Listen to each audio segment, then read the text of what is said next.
This is Hidden Killers Year in Review, a look back at the biggest stories of 2025. This is Hidden Killers with Tony Bruschi. Here now, Tony Bruschi.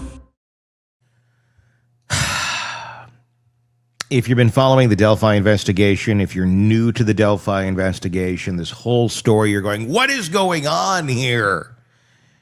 This is a video you are going to want to pay attention to.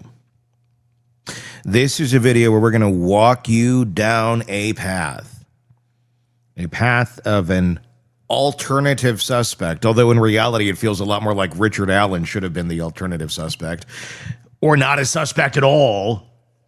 When you look at the mountain of evidence that we're about to sift through, of just one of many individuals that may have been involved in some way, shape, or form in this case. Not saying murderer, but I'm saying involved, because this story we're about to tackle, the individual that we're about to discuss, we know they were involved. That's not even up for debate. Involved in communicating with a minor, one of the murdered little girls, communicating directly with this man right up until the point of her death. Communicating so much so, talk of even meeting at the place where she died the day of. But that, according to Delphi investigators, is not evidence. That is not, it's not solid. I mean, what the odds are on something like that? You have convicted child SAer or predator, or I should be correct here in this, because it's not an SA charge that Kegan Kline has been charged with. It's possessing and distributing CSAM material.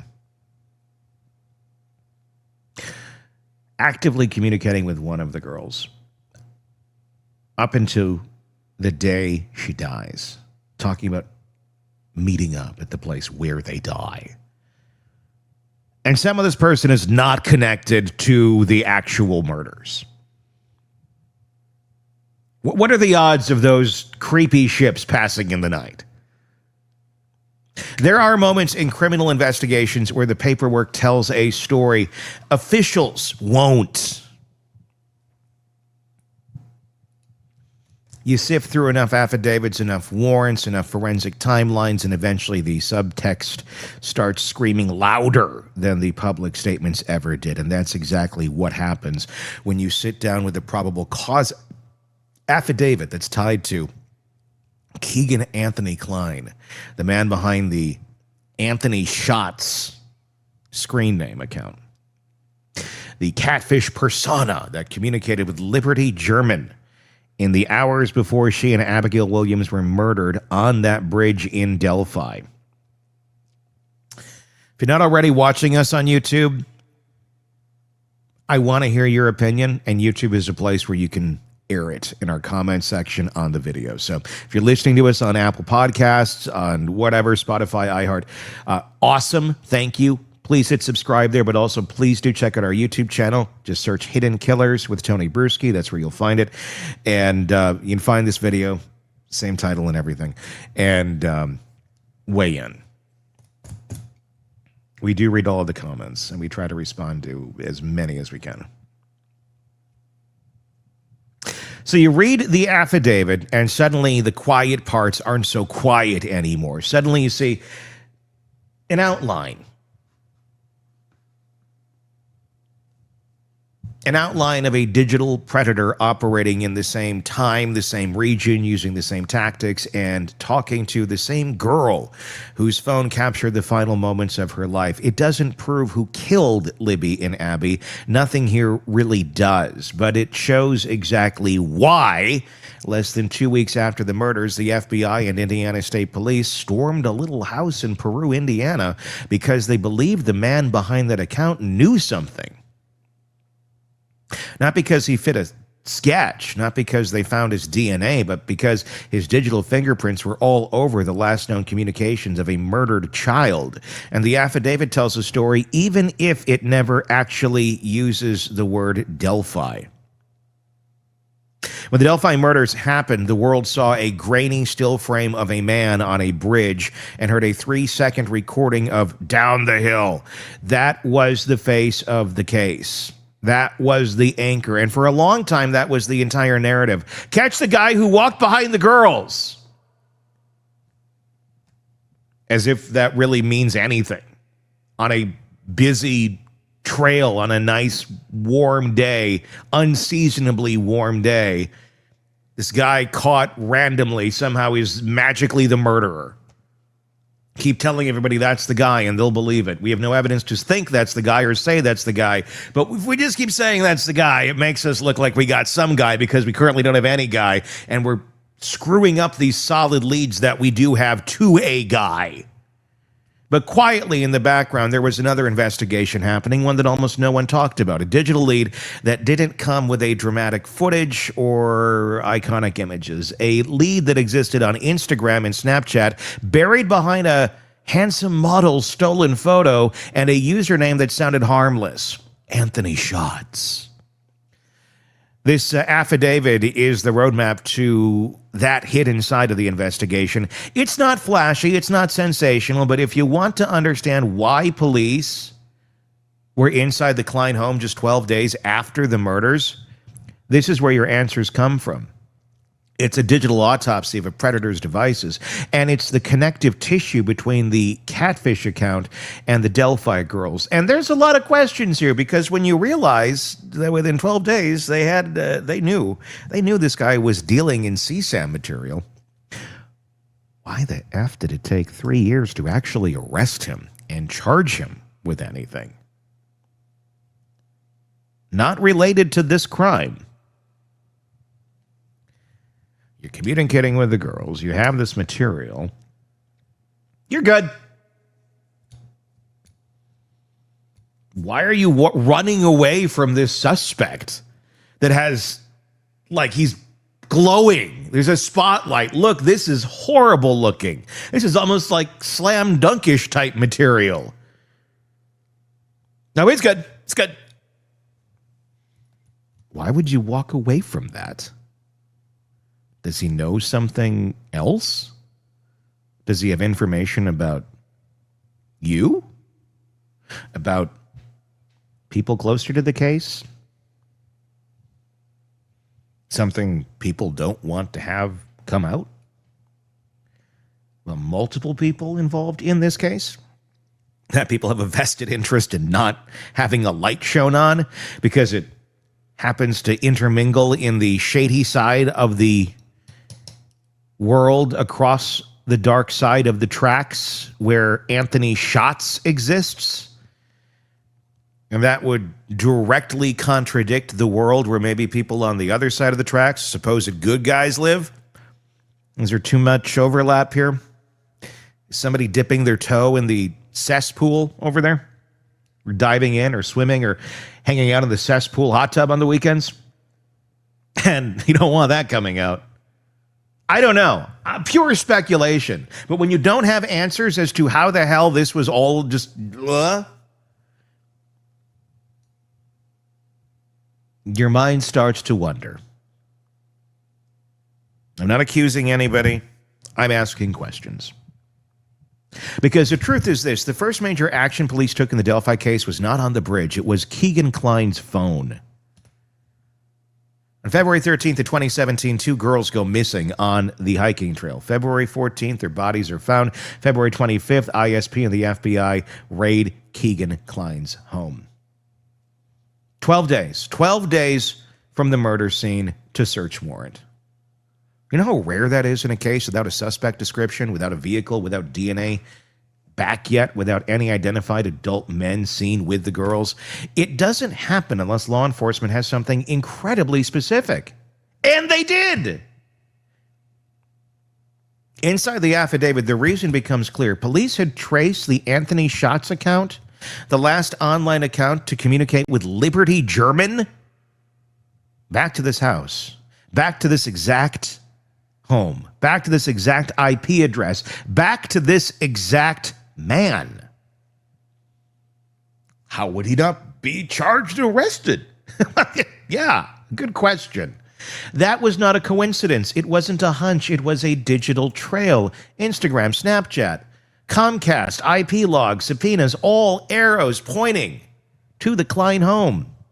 The affidavit doesn't say Delphi, but the timeline does. The urgency does. The fact that the FBI showed up in person does. The fact that Kegan was polygraphed that same day does. You don't get that response unless the person behind that account was connected to something far more serious than catfishing. According to the affidavit, the Anthony Shots account was created in the summer of 2016, July 14th for Snapchat, July 20th for Instagram. The profile used images of a handsome, wealthy male model.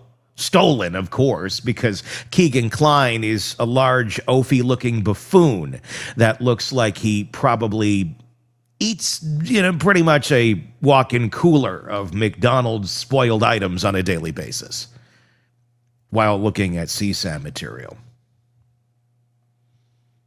That's putting it nicely. It's built around a fantasy persona designed specifically to attract the attention of young teenage girls. Because to be completely honest, I don't know that Anthony Shots could attract a mangy raccoon to find him attractive. A 22-year-old man pretending to be glamorous, chiseled, high school boy. The affidavit lays out Kegan's own confession. He made the account. He used it to talk to minors. He knew their ages. He didn't care. He moved girls from Instagram to Snapchat because the messages disappeared. He asked for pictures, and he saved those pictures, hundreds of them. And he admitted to, well,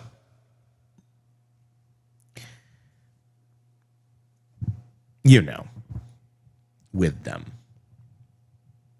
Lovely guy, the type you'd trust to date your daughter.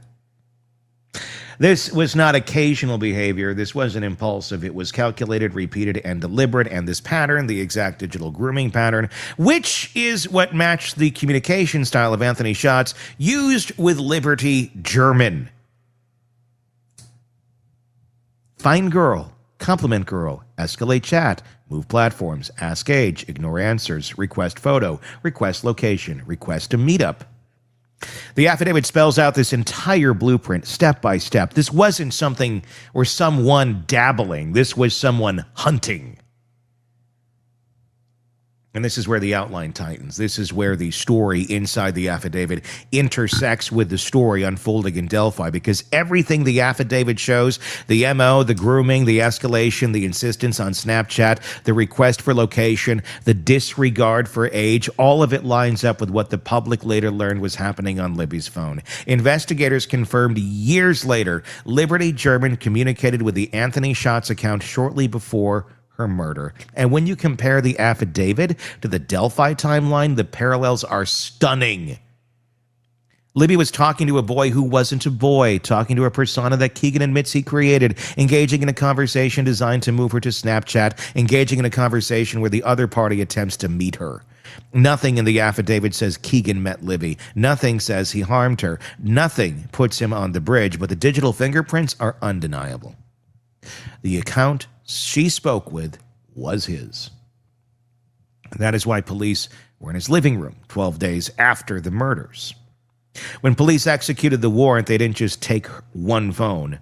They took 6 devices, an entire ecosystem of child exploitation, iPhones, Androids, a tablet, iPod Touch, every single one of them containing evidence, hundreds of images, some allegedly as young as 3 years old.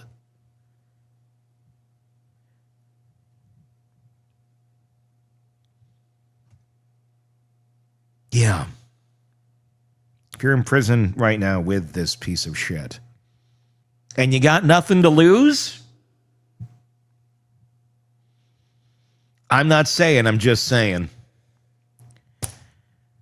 That's a lot of extra breath that's taking up space in those cells. I can't imagine it smells good. Videos, screenshots, cloud links, save files from Snapchat, save files from Kik, save files from Meet Me, chats where he used multiple fake personas, including pretending to be his own stepsister. It was a factory of exploitation, and that's not hyperbole. The affidavit lists file after file after file, practically a catalog of criminal evidence. This is the part most people never hear about because it gets overshadowed by the Delphi story. But to understand why people stayed locked on to Kline for years, you have to understand the scale of what they found. This wasn't a couple illegal images. This was a man who built an empire of deception to manipulate and exploit children.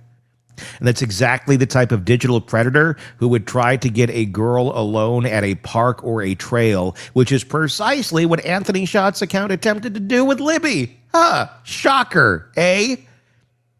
The timeline inside the affidavit is brutal in its precision. 12:30 p.m., search warrant executed. 12:35, Kegan's father interviewed. 1:25 p., Kegan interviewed afternoon. Kegan admits to catfishing, grooming, soliciting evening. Kegan polygraphed. 7:30, polygraph ends. Night, Kegan taken home. This was not routine. This was an emergency. You don't polygraph CSAM suspects the same day unless there's another critical issue tied to the same device. They weren't worried about Kik messages from 6 months ago. They were worried about the girl he had talked to 12 days ago. That is why you see the urgency, the speed, the sequencing. This was the digital side of the Delphi investigation in real time. And then comes the moment that seals why investigators stayed on him. A guilty person panics when police show up. A person with nothing to hide does not go home after hours of interrogation and immediately begin surgically deleting every piece of evidence that ties them to a teenage girl they were talking to. Yet that's exactly what Kegan did.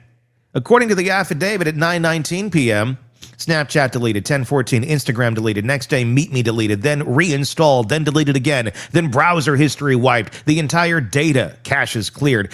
This didn't happen over the course of 2 weeks. This wasn't sloppy panic. This was precision, methodical destruction of the exact apps he used to talk to hundreds of minors. And all of this started hours after police asked him about communications tied to the Delphi murders.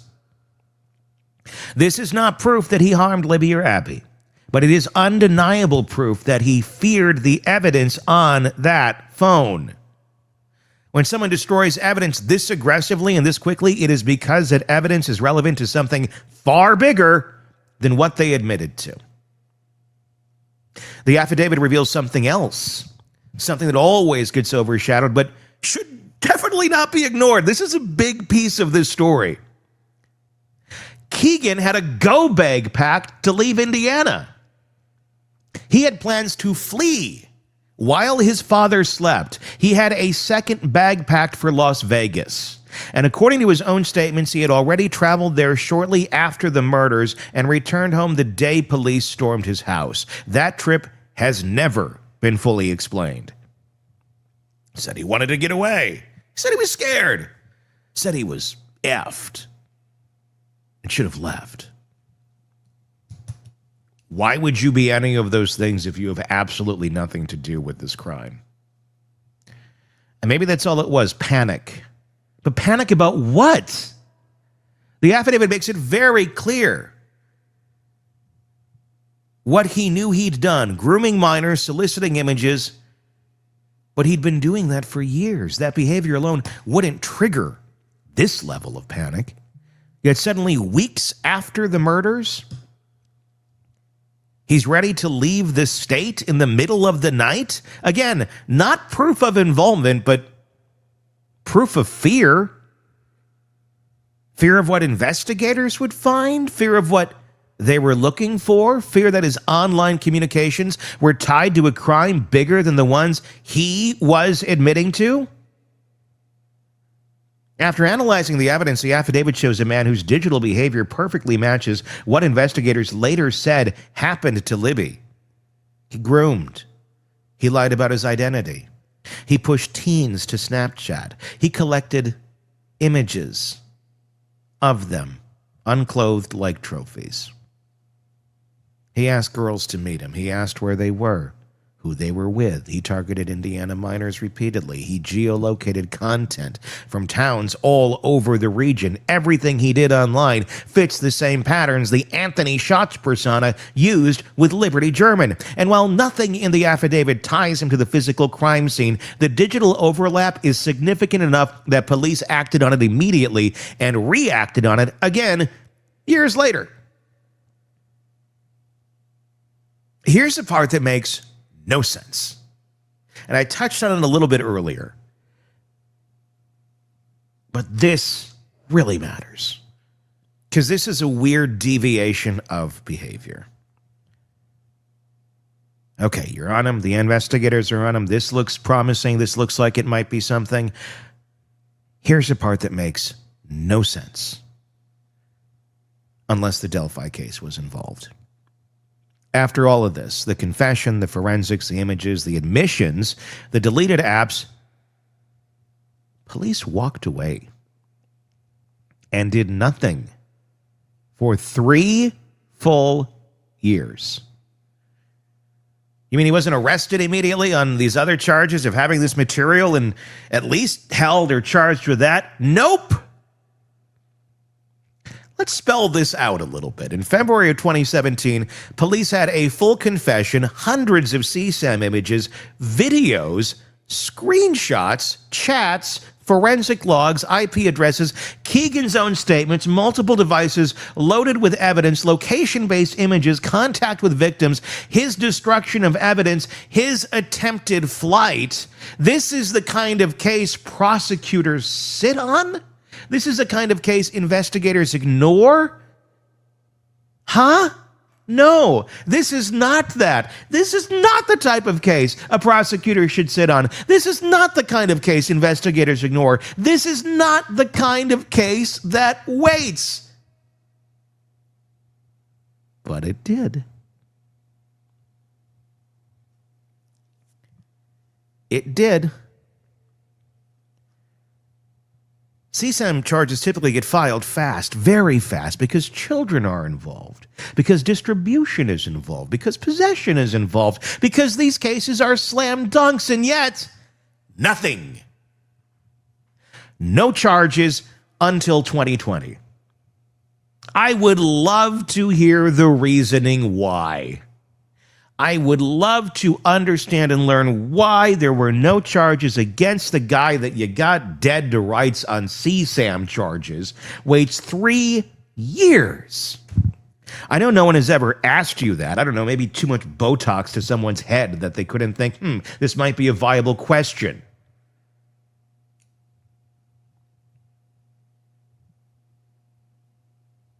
You don't want to ask those tough questions when you want to get super close to people. 3 years of silence, 3 years of a confessed predator walking free. You can't ignore that timeline. You can't explain it away as paperwork delay. There is no 3-year paperwork delay on a case involving hundreds of images of children, some as young as 3 years old. So what does the affidavit show? That the case was dormant until April of 2020, when suddenly the case is reassigned. Forensic meetings begin, surveillance starts, charges are prepared, police publicly re-announce an Anthony Schatz connection. Everything reactivates all at once when Delphi investigators overhaul their digital review. Is that proof of anything? No. But is the kind of coincidence that deserves scrutiny? Yeah. The only major active case connected to Kline in 2017 was Delphi. So the only logical explanation for a delay this long is that he was tied to something bigger than CSAM. Again, not guilt, not involvement in the murders per se, just a fact. Police treated him differently than any other CSAM suspect in the state. And the affidavit lays out exactly why.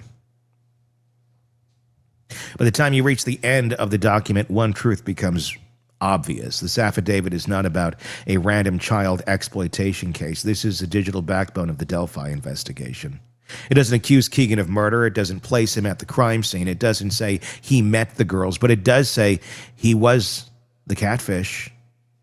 He was the one who talked to Libby.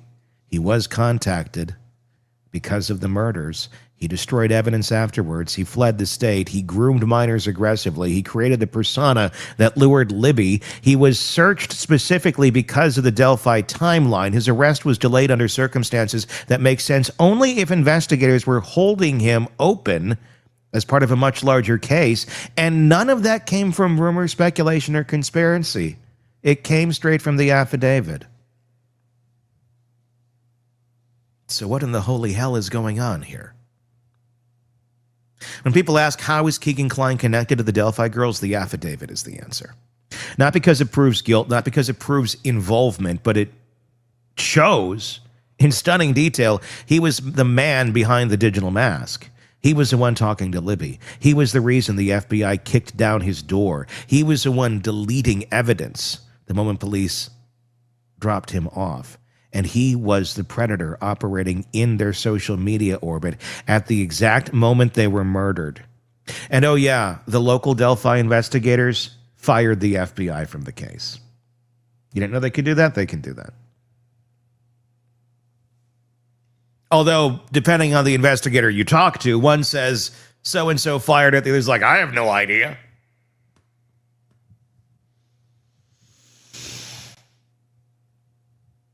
Those girls deserve better.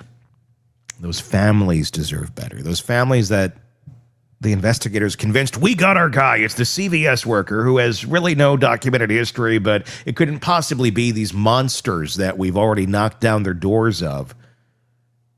Got too close to the sun and quickly flew back away from, because that's what that looks like. It's why, what? In an investigation that has always felt split between the physical world and the digital one, this document is the missing link between the two. It explains the urgency, it explains the early moves, it explains the later revisits, and it explains the 3-year investigative silence in a way that no press conference ever has. Still leaving thousands of questions. The affidavit doesn't solve Delphi, but it does something almost as important. It shows you why investigators believed that whoever killed those girls didn't operate in isolation when they were seriously looking at the case, when they were seriously investigating it initially. Someone somewhere was already talking to at least one of the girls. And that someone was using the name Anthony Schatz. And the man behind that account was named Kegan Kline. So why, when you get so close to some of these very questionable characters with such damning evidence around them, why do you suddenly walk away?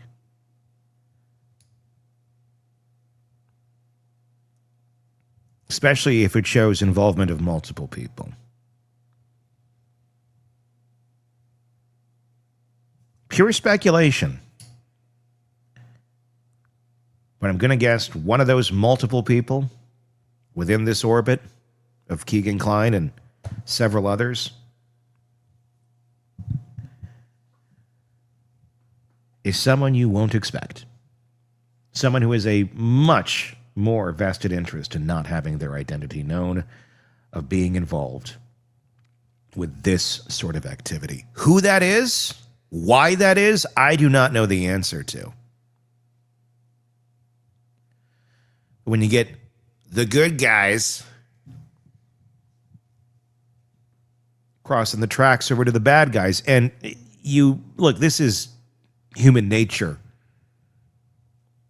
In any ecosystem, you're going to inevitably have some of that going on. As far as how bad it gets when somebody crosses the tracks to the other side is up to each individual that we're talking about in each individual case.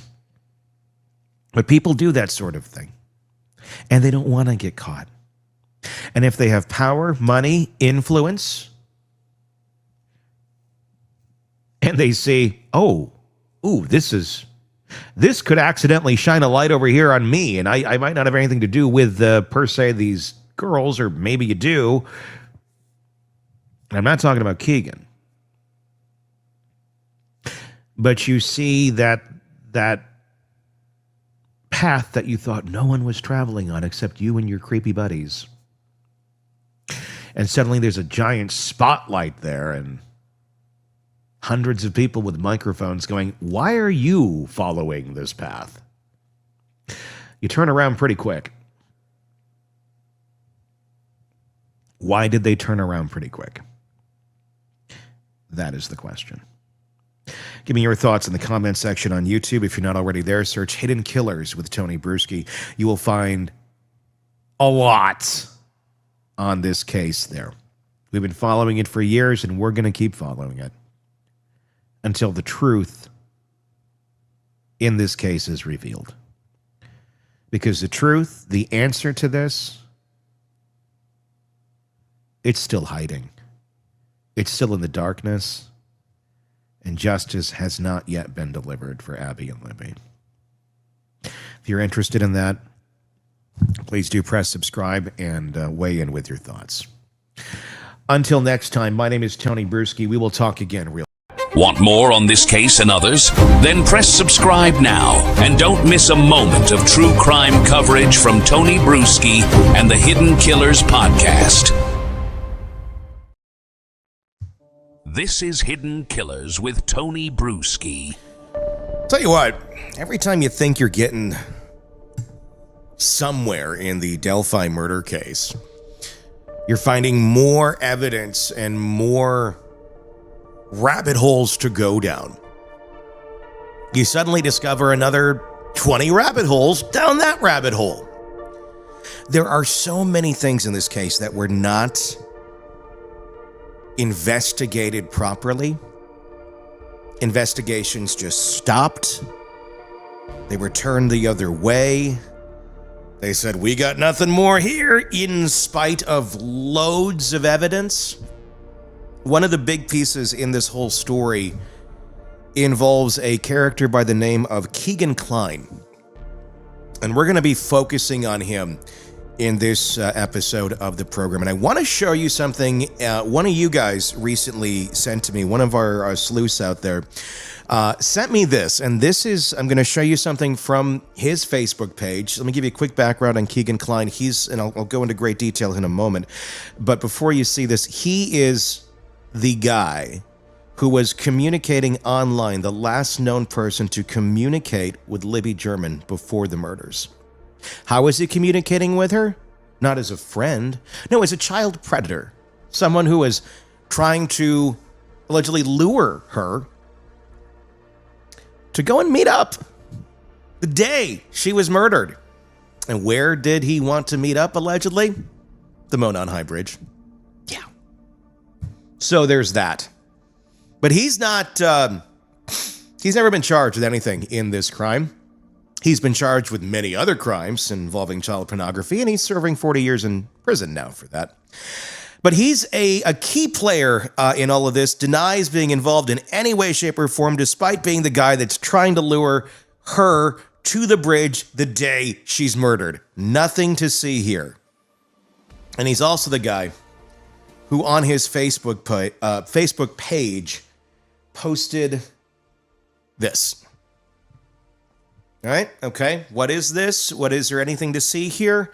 Well, let's break this down a little bit. Kegan Kline has these alter egos, these fake personalities that he was using to try and lure people to him because he's a really disgusting looking human being and a really disgusting person on the inside and the outside.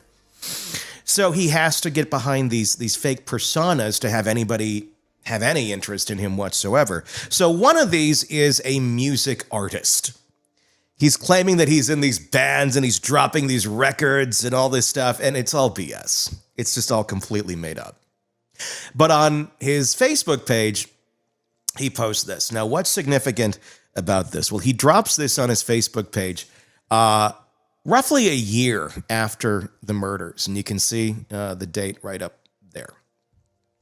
Okay, so it's roughly a year. And then the graphic itself. Got his name up there, Kegan Kline, and then there's a white rose in the middle of the graphic with a black backdrop. And then we see the date 12/27. Now, on the surface, one could go, oh, is that the album drop date? That's what one would think. It also happens to be Libby German's birthday. And the white roses represent innocence, purity. No, Libby German was a little girl. So one could easily think of her that way, especially if you're a child predator and wanting to take that from someone. White rose, the word rose on this graphic. And the other side, it literally says rose, in case you're listening.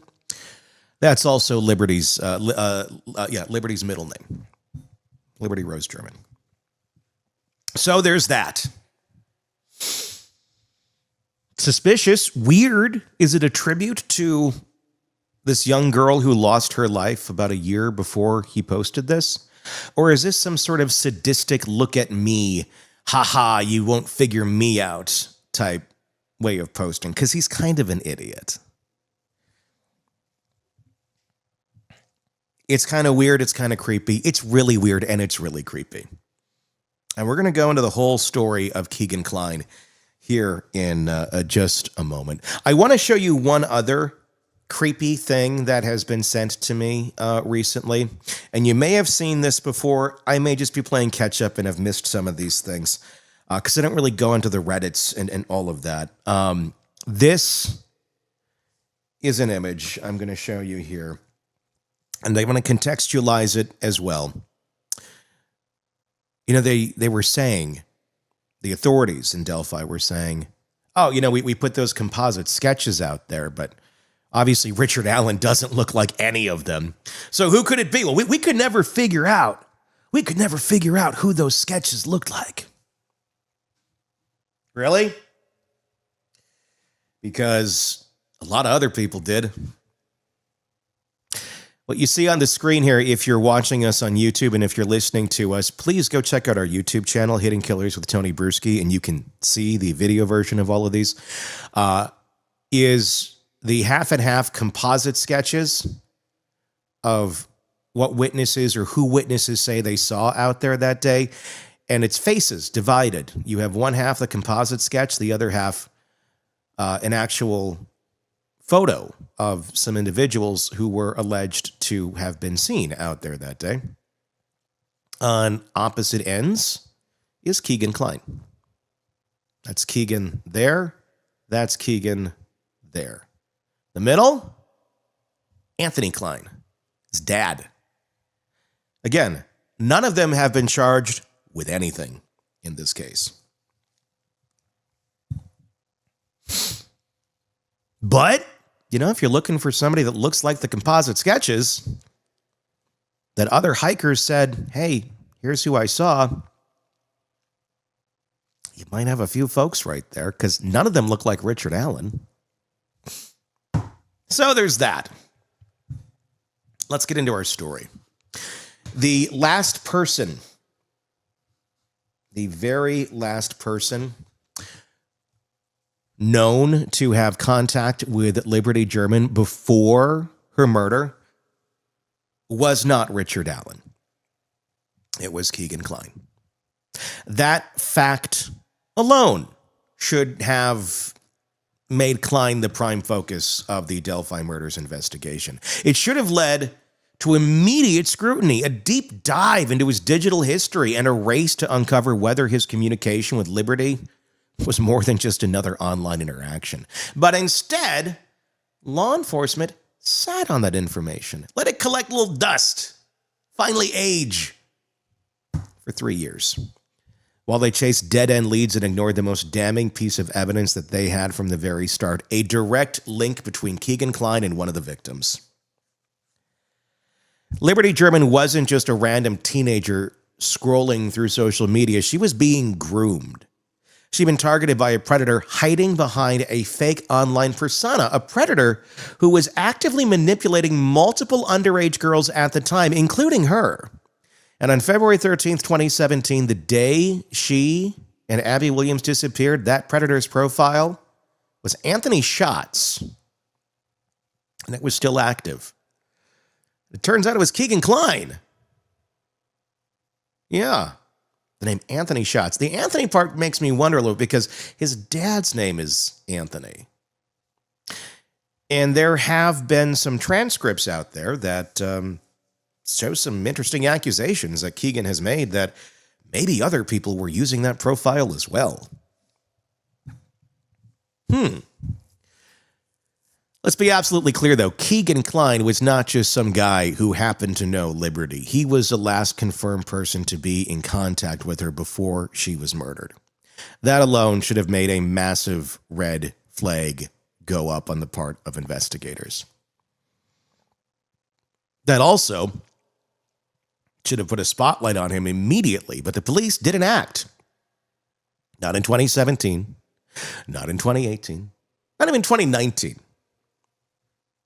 Even though they knew that this guy is catfishing children. Just let him do his thing. By the time they finally got around to interrogating him in 2020, it wasn't even because of Liberty German. It was because of an entirely different child exploitation case. Yeah. They finally get around to this guy, Kegan Kline. Again, nothing to see here.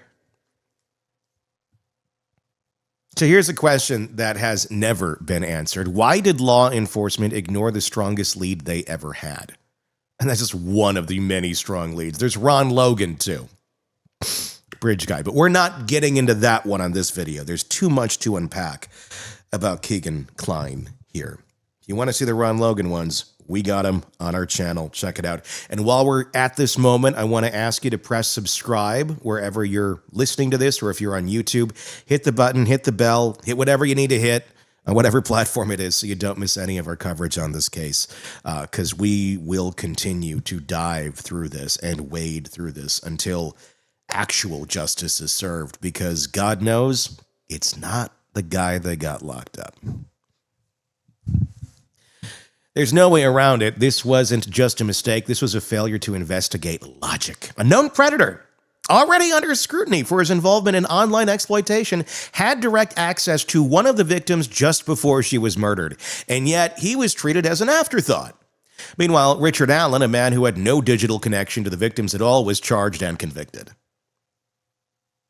And now, with Allen locked up, Kegan Kline has slipped into the background of this case again, and if his role into it no longer matters, well, I guess that may be what some think, but I think we need to bring back a little light here, get the spotlight out, get the big flashlight out, and go, I think we need to look back over here, guys, because I don't know how you didn't do it in the first place. Unless, of course, nobody wants to admit they're wrong, nobody wants to admit they haven't figured anything out, or we're protecting somebody. I don't think you're protecting Kegan Kline. His name never should have left the conversation in the first place. So let's talk about what police actually knew. From the moment Liberty's phone was examined in 2017, investigators saw it, the Anthony Schatz profile, actively messaging her. The account had been used to flirt, manipulate, and engage with young girls, convincing them to send explicit photos. This isn't speculation. Kline admitted to creating the account. He admitted to using stolen images of a male model to catfish minors because, I mean, look at him. Do you think that's going to catfish anybody? You think it's going to get a normal human being? Gee, you don't look like a child predator at all. He admitted that his goal was to lure girls into trusting him so he could get exactly what he wanted. And Liberty was one of his targets. This wasn't a vague connection. It wasn't just a name in a chat log. This was an active online predator who had direct access to one of the victims at the exact time she went missing. And yet, despite having all of this evidence in their hands, law enforcement took 3 years before they even questioned Kline about Delphi. What exactly were they waiting for? The truth is, it is very hard to understand how police justified ignoring this lead. And now someone say, well, they did ignore it. They did look in. Yeah, they did. They did eventually look into him. And then what? I don't know. If you're the one that's catfishing one of the girls who dies and you talk about going and meeting her the day she dies, at the place she dies, I would think that might be probable cause for an arrest. Just saying. It wasn't just one red flag, it was a flashing neon sign, and yet no immediate action was taken. No arrest, no raid of Kline's home, no deep dive into his digital records until 2020, when an entirely different case forced them to finally act. And when they finally got around to questioning him about liberty, he lied. Surprise. Over and over, Kline denied knowing anything. He claimed he didn't remember their conversation. He said he blocked her because she was annoying. You know, those annoying girls that are underage that you're catfishing, they're just annoying. I just want to block them. I don't want to prey on them like I'm actively doing right now. He called the idea that they were supposed to meet up a total lie, even though the chat logs suggest otherwise. And the police let him walk out of that room without a single charge related to Delphi. Just took him at his word. For 3 years, law enforcement had ignored Kegan Kline. And when they finally sat him down and confronted him with fact, with truth, with chat logs, and he says, it's not real. It's a lie. Or whatever BS spewed out of his mouth, they still didn't do anything about it. To protect and serve over there in Delphi, right? You got a great force. Instead, they turned their attention to someone else, a man with no digital footprint in Liberty's life at all. A man who wasn't even on their radar for the first 5 years of the investigation. A man who actually raised his hand at the beginning of this when the girls they found dead. And they said, who was out here hiking today? Please call us with any information you have, with anything that you know. What did you see? Even if you think it's just completely benign, just tell us what was your experience like out there that day. And you know who raised his hand? Richard Allen. He said, yeah, I'm a dad. I'm a father. I work over here at CVS. A lot of people know me. How can I help? You know, like child killers do. They always raise their hand and go, hey, I was there that day. Somehow to Delphi, that was, this must be the guy. Oh, wait, that took them another 6 years when they ran out of other leads. Or they just stopped pursuing real ones or pretended that they didn't exist. Then they went after Richard Allen and convicted him with little to no evidence.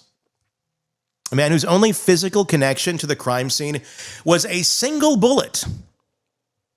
And by the way, the crime was not committed with a bullet. There's no evidence that a gun was even shown to the girls.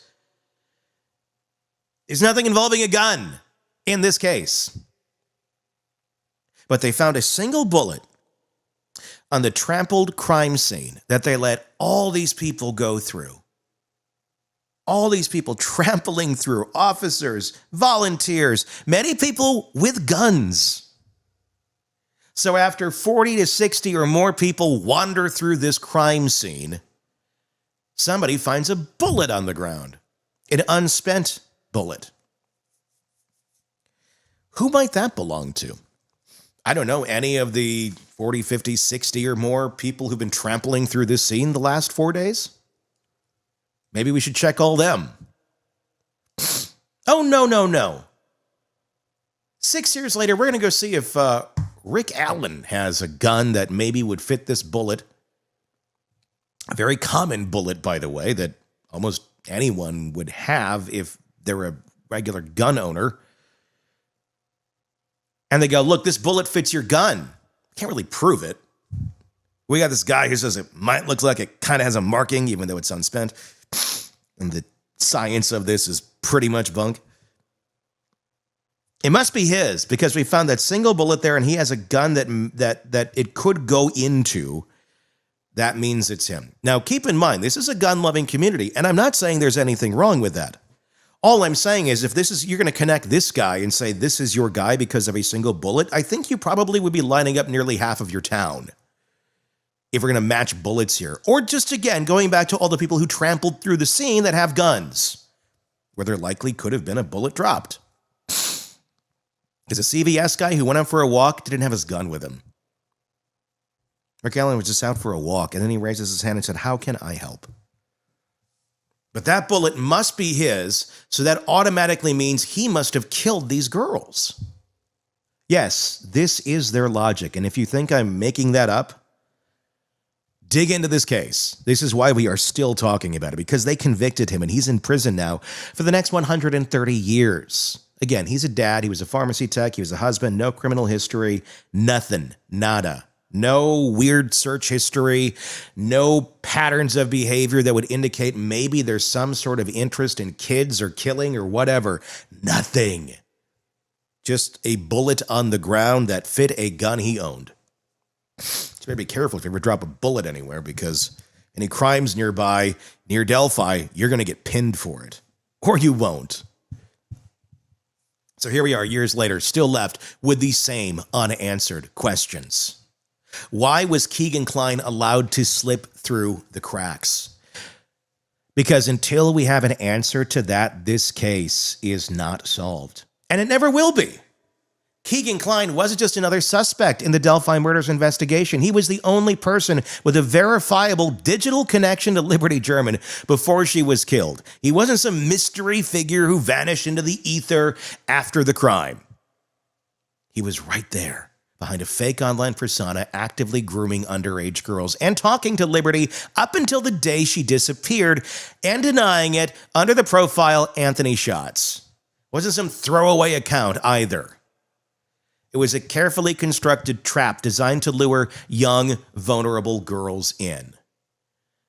Kline stole photos of a male model, sometimes with sharp features, a perfect jawline, the kind of guy who could pass as an Instagram influencer.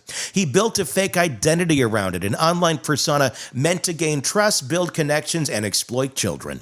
And for years, that's exactly what he did. When police finally searched Kline's electronic devices in 2020, what they found was horrific. Thousands of explicit images and videos of minors. Thousands of chats between Kline and underage girls. It wasn't just one or two victims, it was a pattern, a system he had perfected. And right there, among all those digital horrors, was Liberty German. She'd been talking to Anthony Shots, not just once, not just in passing. She was actively communicating with Kline's fake account the day before she was murdered. And that was not speculation, that wasn't theory, that was fact. Police knew that Liberty had been speaking to this account. They had the chat logs. They could see the messages. They knew that this was more than some casual conversation. And the most damning detail, the chat logs suggested that Liberty and Anthony Shots had planned to meet up. We're not talking about vague, half-joking exchange. We're talking about something serious enough to be flagged in the investigation. Something that made police believe that Liberty may have been lured to the bridge that day under false pretenses. Think about that for a second. A known predator actively communicating with Liberty German, a meeting may have been planned, and instead of going after that lead immediately, law enforcement sat on this information for years.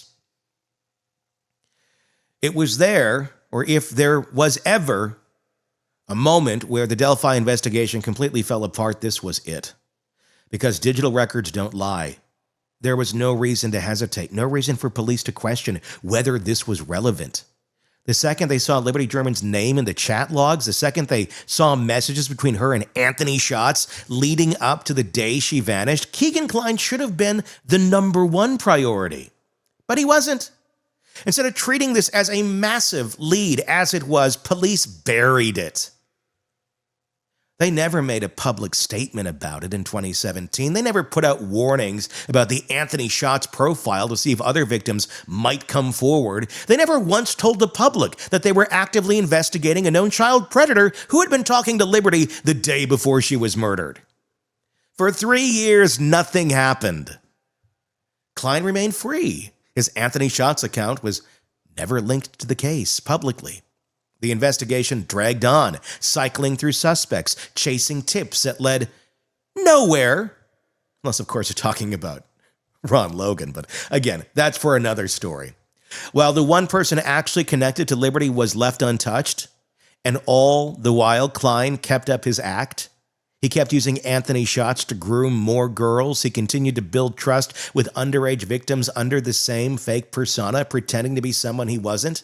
He wasn't hiding. He was right there, doing exactly what he had been doing when he talked to Liberty. It wasn't until 2020, when Kline was finally arrested for child exploitation, that law enforcement even started to acknowledge his connection to the Delphi case. But by then it was too late. They'd wasted years. And that's why this case still doesn't make sense now. If law enforcement truly believed that Kegan Kline had nothing to do with the murders, then why did they hide the fact that he was talking to one of the victims? If they truly thought Anthony Shots was irrelevant, then why did they wait so long to publicly acknowledge it? And if they did suspect that Kline played a role, then why was he never charged with anything related to the Delphi case? None of this adds up. What we do know is this. The strongest lead in the Delphi murders case was ignored for years, and Liberty German was being manipulated by a known predator. She was communicating with him directly, and police had this evidence from the start. And yet, despite this, Kegan Kline still wasn't the one sitting in the defendant's chair in 2024. And that is a failure that cannot be ignored. By 2017, police had everything they needed to at least treat Kegan Kline as a person of interest. In the Delphi murders, Liberty German's phone gave them the biggest lead in the entire investigation. Her active conversations with Anthony Shots' account leading up to the day she was killed, the fact that she had been talking to his fake profile should have launched an immediate deep dive into the person behind it. But that did not happen. Instead, law enforcement sat on the information for 3 years. And in those 3 years, Kegan Kline was left alone. There were no raids on his home, no early morning knocks on the door, no pressure to explain why his fake account was the last known digital contact with one of the victims. While the police spun their wheels chasing dead-end leads, Kline lived his life like nothing had happened. This wasn't a case of limited technology or difficult trail to follow. The second police pulled Liberty's phone records, they had his profile name. From there, it would have taken not much to trace that account back to its creator, especially considering that Kline wasn't some master criminal hiding behind his tracks. He had been running the same scams and exploiting girls online for years. They should have found him immediately. Instead, investigators chased vague descriptions of possible suspects, sifted through thousands of tips, and wasted time on people with no actual connection to the victims. Remember, they also had the sketch. Again, this doesn't look like anybody. That's no one. There's no one to be seen there. That doesn't match a description. Okay.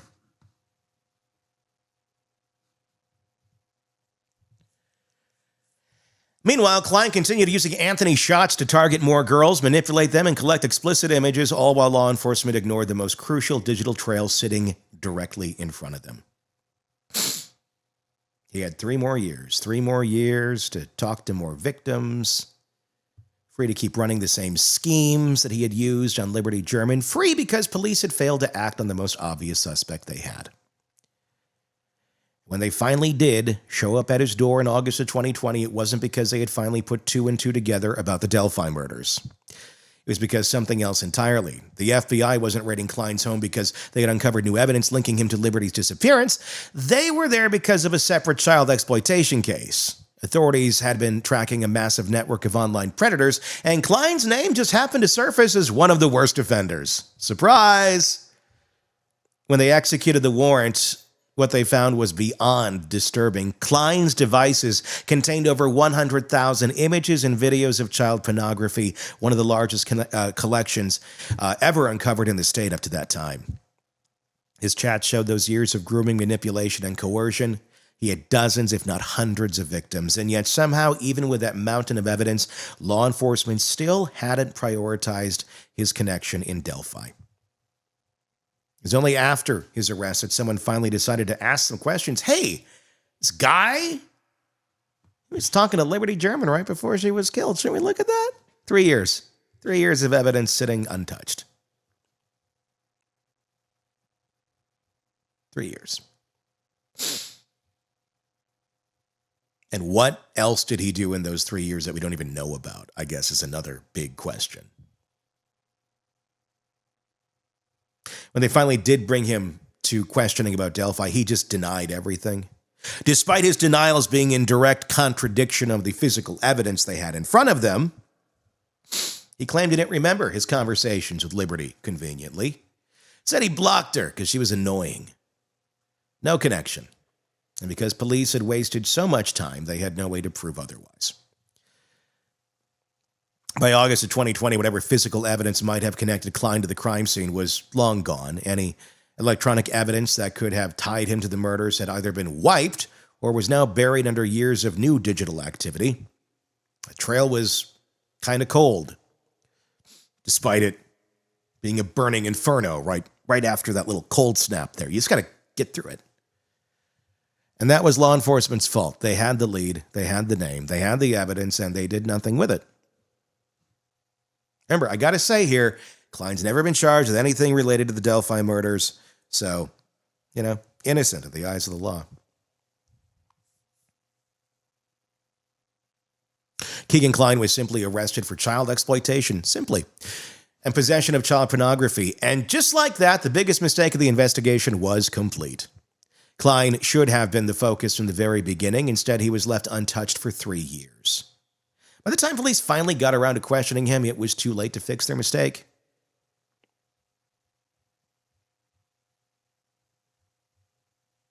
And yet, they went on. They went on acting as if, did we miss something? Nah, we're all good.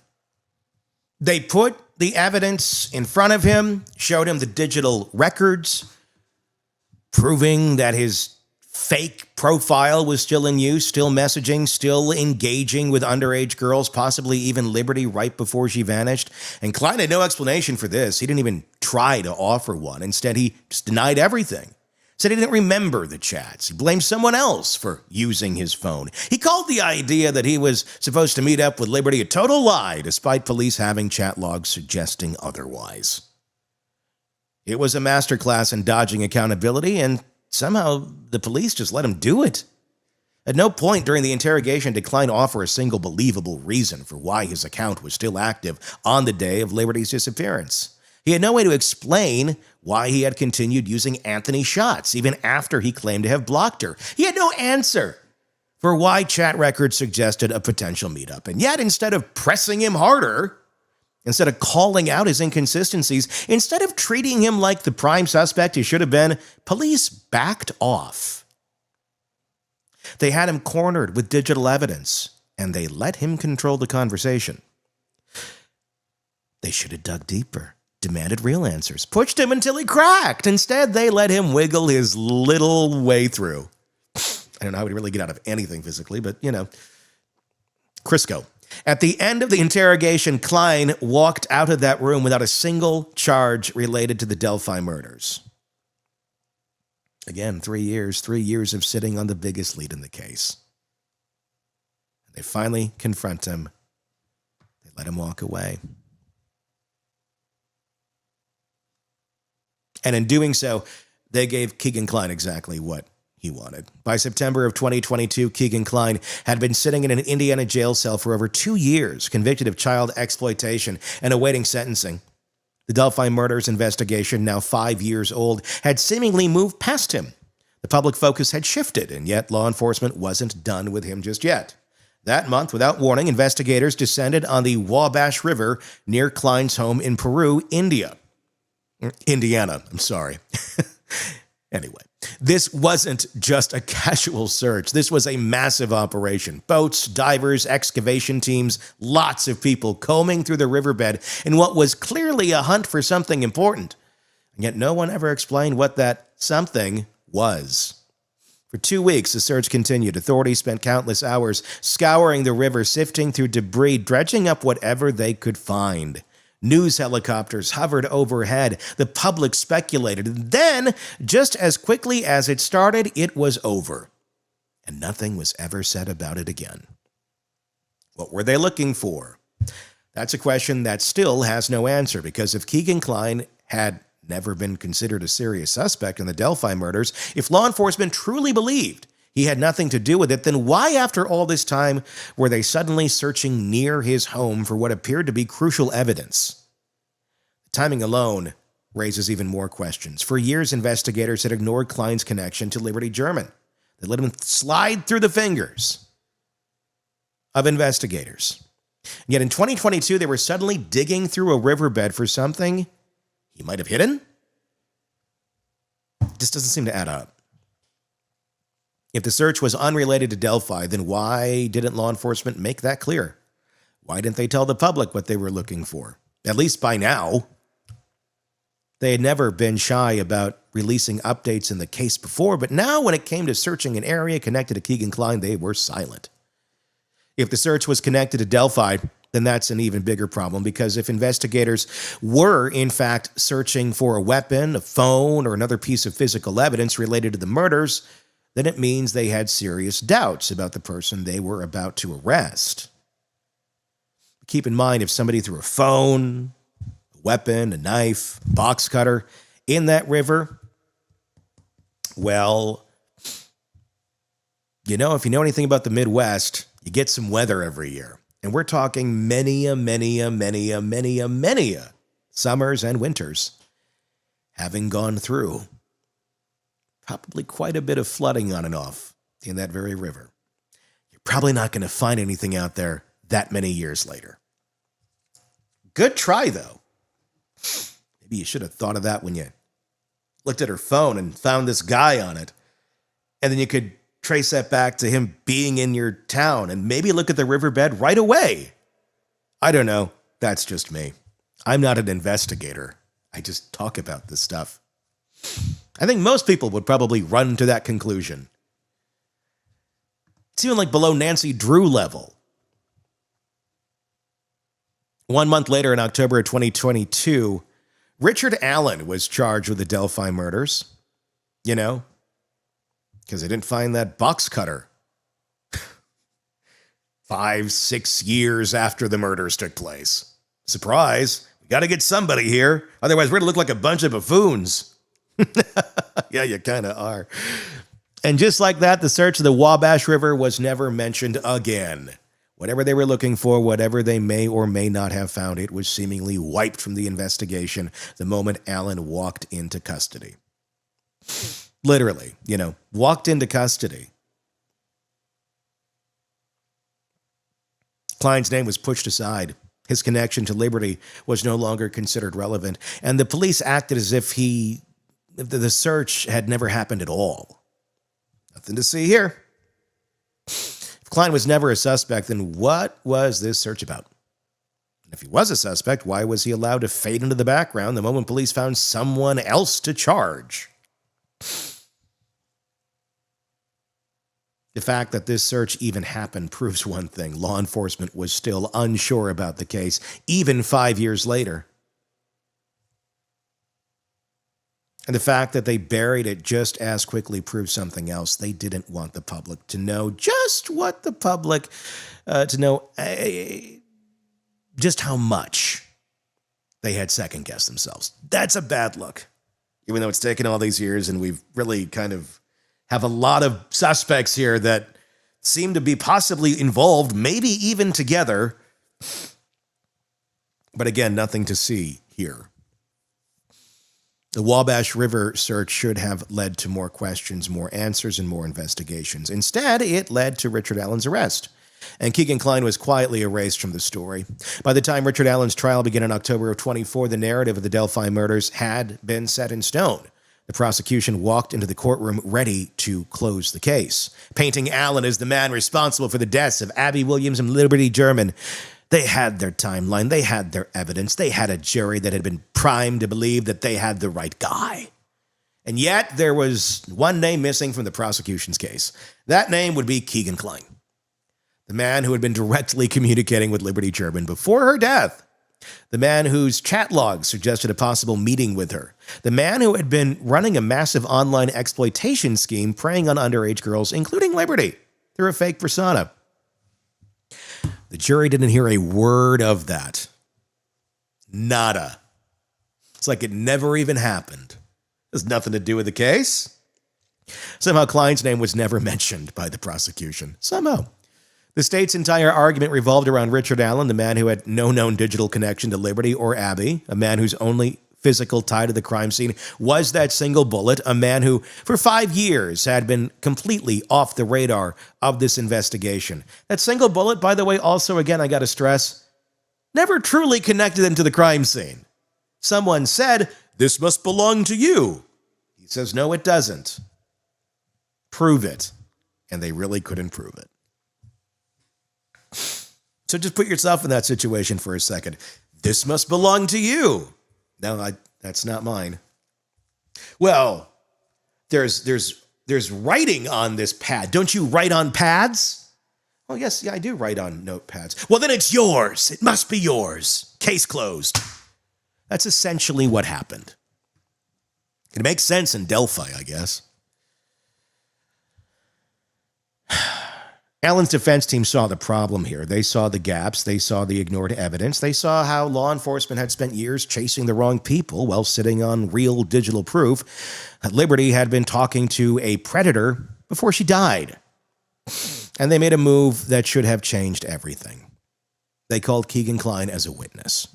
At first, it seemed like the trial was about to take a major turn.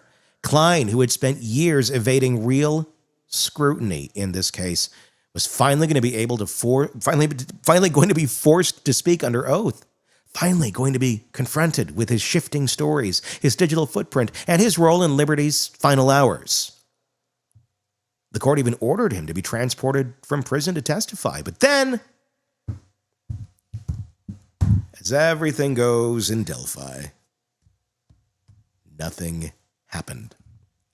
Kline was on the witness list, but he never took the stand. No testimony, no cross-examination, no moment of reckoning, just not like he's even part of this. And no one ever explained why.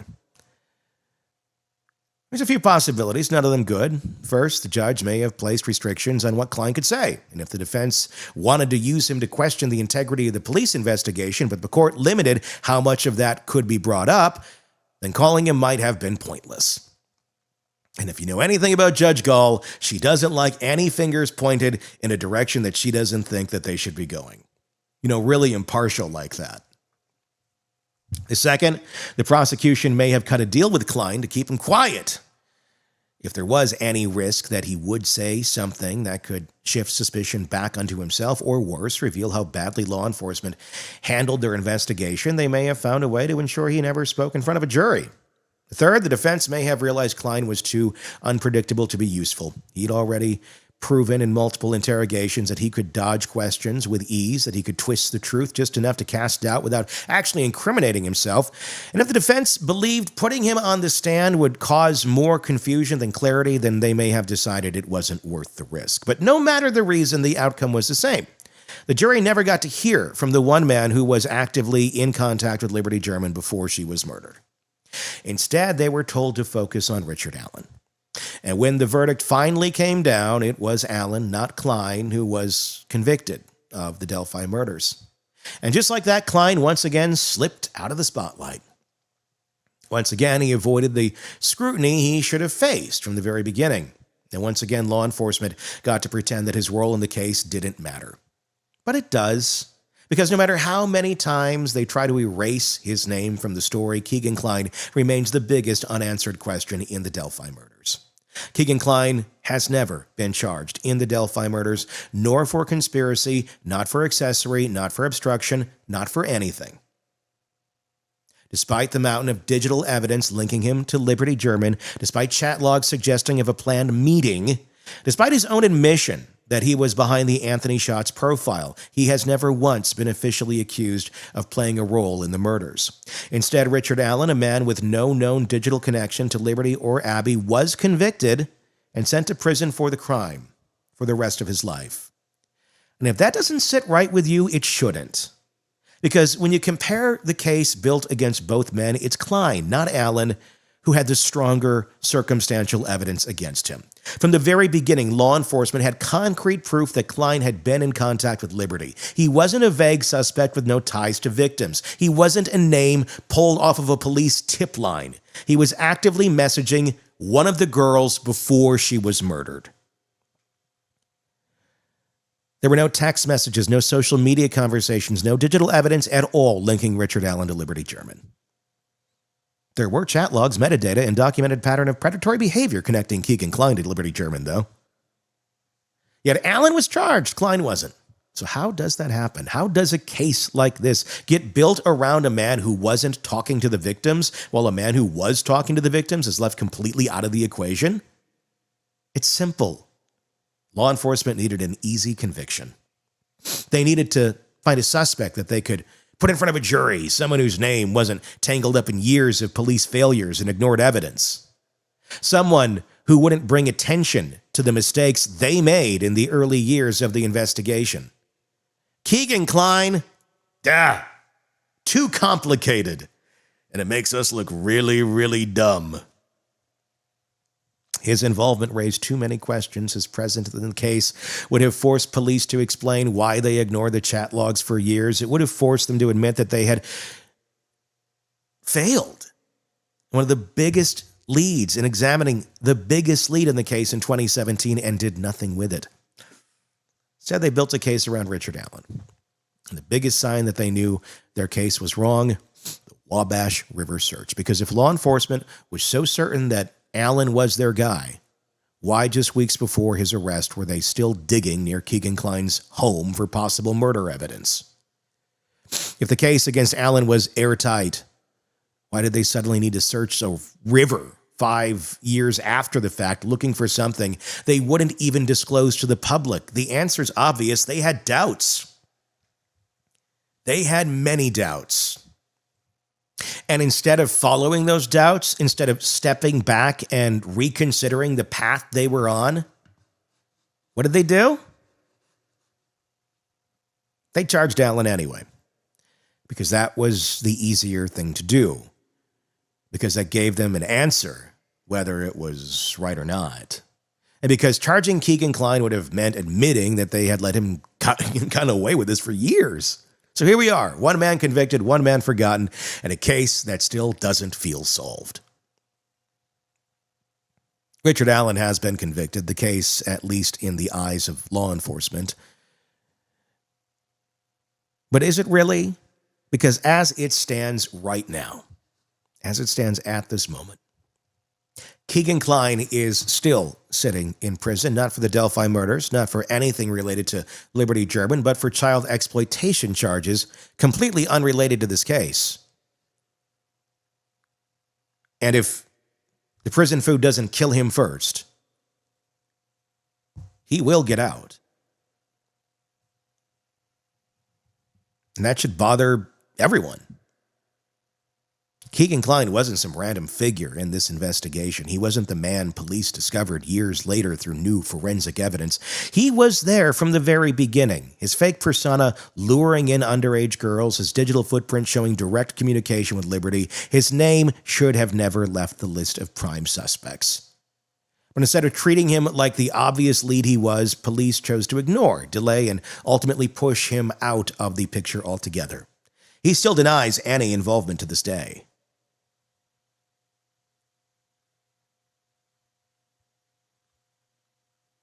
He's never been charged with anything connected to the murders, never been forced to answer why his fake account was still active the day Liberty vanished. Or he was, but he doesn't remember. Or he doesn't know. Or I don't think so. Or that's a lie. Those are his answers. And they were just accepted. Never been held accountable for his role leading up to this and leading her into an online trap, one that may have ultimately led to murder. But by who? Maybe that's one of the biggest questions still to this day and one of the biggest failures of all of this, because here's what we still don't know. What did police find in the Wabash River, and why did they go there when they spent weeks searching near Kline's home in 2022? Why was Kline ordered to be transported to testify at Richard Allen's trial only to never take the stand? Will he ever be charged for involvement with Liberty German? Have to walk back Richard Allen's conviction before that. Did law enforcement let the real killer walk free in favor of an easier target? I am not saying Kegan Kline is the killer. I'm saying he certainly has more information. They would say there's no coincidences. Well, this isn't a coincidence. This is just blaringly obvious evidence directly in front of you. There's no scenario where Kegan Kline should have been ignored as completely as he was. The evidence against him was right there from the beginning, and yet police chose a different path, one that conveniently kept the focus away from their biggest investigative mistake. And until those questions are answered, this case will never be truly solved. Because one thing remains abundantly clear. The Delphi police have never explained why they ignored the strongest lead they ever had. And that's just one piece of this story. And believe it or not a very big piece, but a very key piece if you're trying to really understand the whole thing and try to find that real piece of evidence that does connect someone to this in a real tangible way. This is a pretty strong one in terms of digital footprint. There's a lot in this case. You can find it all over our channel. Be sure to press subscribe wherever you're watching us or listening to us right now so you don't miss any of our continuing coverage on this case. It is not going to go away. I'm Tony Bruschi. Thank you for listening. The latest true crime stories, expert breakdowns, and shocking twists, all in one place. Press subscribe now to the Hidden Killers podcast and True Crime Today.